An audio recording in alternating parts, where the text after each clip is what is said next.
ئێستا ئافرەت ئیشەکە غلط انا بيش ئەی بەچی بژی خەڵک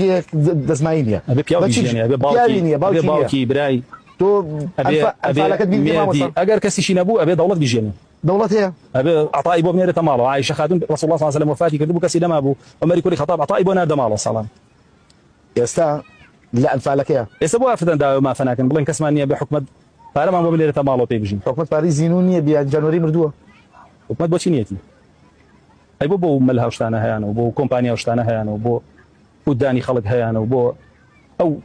الشق بو كزوا شناني كهيانه بو افرديك داماي بيد الصلاه لمالك يعني بۆچی نایڵی ئافرەت ئیش بکات الله جل جلاله فرمي وقارنا في بيوتكن اگر بدواي استقرار اقرين ضروري اخلاقي وديني ومادي ومعنوي ولا مالكتنا اگر بدواي وقار اقرين هرب تفسيرك كراو يعني الريز وشكو هم لا مالك اخوتنا هاتنا بۆ ئافرەت ئافرەت هەیە نقاب و ئیشەکە لەسەر ماڵیچ اگر لنا ومحرمي خوياتي بركوتني لقل بياوان نيه بۆ نەفرۆشێ كيف فروشها لنا بياوانا لە بازارێک فرۆشێ شرعي نيه ونقابیشە شرعي خو مرجنيه كسر سلوسي ديني بيو وشي كرب بدين لتو تا اگر وابه زور شد هي ابي كسر سيما ديني بيو اي كالتو ببدين توش بك ما ببدين بو من غير ما بو بون بون خوي باوك زينه بك من وانا لن بادوتو حديثه من لدني تو او حديثه وروني شمان كردوته كحديثه كما بس الزنا دابين نيه يعني تاواني الزنا ده تملي سيج على فرمي زانيه هي تو بون همو بونيك جنا بونيك كتابه بو بياوان ولا خوي باغنا بوني جنان هي وقينا لا خوي با جوازها او بونيك لجسمي خوي تجاوزنا يعني لما وانا رابو او افرت الاخوي دابه هل لو يا نائب ومن بوني كمو سيري كم شو حد سكان فرميه بوني بكاب يا وانو سرنجيرات يا شيخ او تاواني زنا كي بونس تاواني زنا كي بونس تاواني اگر مو بتسالي في جماعه يعني افرت نقابي هي بروشتي شتا مزدوت فتام نجي جماعه مزدوت كابلان بونا فروش ايشكا شو ما يغلي تاواني كلا سري طاو اگر بيتو بر بياوان تي تكلاويان ببي بازاره نابه ما بس اخذ بونا مالا نفروش كيف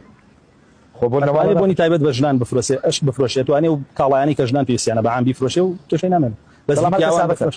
هەر ئیشەکات کێشەی نیە ئەویان چونکە ئیشەکەی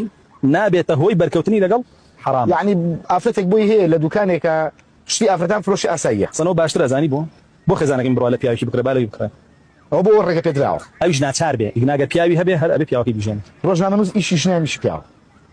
ڕۆژنامەنووس لە سەردەمی رسول الله نەبوو صلی الله ئەزانم بۆیە بەس ئیعلام لە سەردەمی رسول الله صلی الله عليه وسلم شعر بوو